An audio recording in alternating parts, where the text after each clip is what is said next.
আজকে আপনাদের জন্য নিয়ে এলাম একদম সহজ আর সুস্বাদু এক কারি রেসিপি। এই রেসিপিটি বানাতে একদম বেশি সময় লাগে না আর খেতেও একেবারে অসাধারণ। নমস্কার, জগৎবন্ধু কিচেনে সবাইকে স্বাগত। আমি প্রথমে আলুগুলোকে কেটে নিয়ে লবণ দিয়ে সেদ্ধ করে নিয়েছি আর ডিমও লবণ দিয়ে সেদ্ধ করে নিয়েছি, দিয়ে ডিমগুলোকে ছাড়িয়ে নিচ্ছি।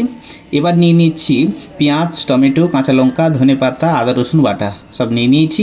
এবার আমি একটি কড়াইতে তেল দিলাম। এবার অল্প একটু লবণ আর অল্প হলুদ দিয়ে আমি ডিমগুলো দিয়ে দিচ্ছি। ডিমগুলোকে ভেজে নেব এইভাবে নাড়িয়ে নাড়িয়ে। তো ডিমগুলো ভাজা হয়ে গেছে, এবার তুলে নিচ্ছি।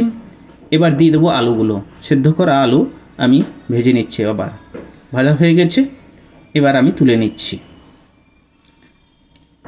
ওই তেলে আমি দিয়ে দিব গোটা চারেক তেজপাতা আর 1 চামচ জিরে দিয়ে একটু নাড়িয়ে নিব। জিরাটা ভাজা হয়ে গেলে এবার দিয়ে দেবো পেঁয়াজ কুচি। আমি এখানে 3টা পেঁয়াজ কুচি করে রেখে দিয়েছিলাম, দিয়ে ভেজে নেব। একটু লাল লাল হয়ে আসবে, অল্প একটু লবণ দিয়ে দিচ্ছি, দিয়ে নেড়ে চেড়ে একটু ভেজে নেব। লাল লাল হয়ে এসছে, এবার দিয়ে দেবো আদা রসুন বাটা। 3 চামচ আদা রসুন বাটা দিয়ে দিয়েছি। আমি 2 মিনিট নেড়ে চেড়ে একটু ভেজে নেব আদার গ্যাসটা, রসুনের গ্যাসটা যতক্ষণ না নষ্ট যায়। তো এবার দিয়ে দিচ্ছি 1/2 চামচ হলুদ গুঁড়ো, 1/2 চামচ জিরে গুঁড়ো, 1/2 চামচ ধনে গুঁড়ো আর 1/2 চামচ লঙ্কা গুঁড়ো দিয়ে দিচ্ছি। দিয়ে আমি এবার কষতে থাকবো, বেশ কিছুক্ষণ কষতে থাকবো। মশলার গ্যাসটা যতক্ষণ না কাটে আমি ভালোভাবে একটু কষে দেবো। অল্প একটু জল দিয়ে দিচ্ছি, দিয়ে ভালোভাবে গ্রেভিটা ভালোভাবে কষতে থাকবো।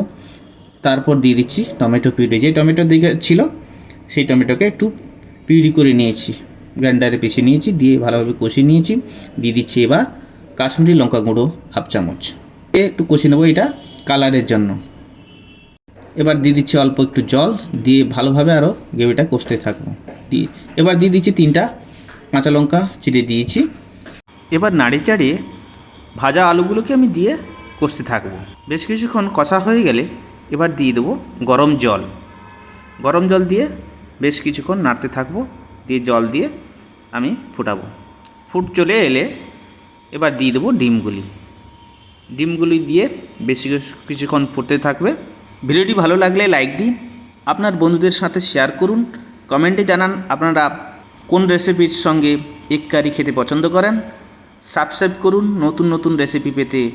এবার ডিমের ঝোলটা ফুটে এসছে, আমি ধনেপাতা আর গরম মশলা দিয়ে নামিয়ে নেব। আজকের ভিডিও এই পর্যন্ত। পরের ভিডিওতে আবার দেখা হচ্ছে। সবাই সুস্থ থাকুন, ভালো থাকুন, ধন্যবাদ।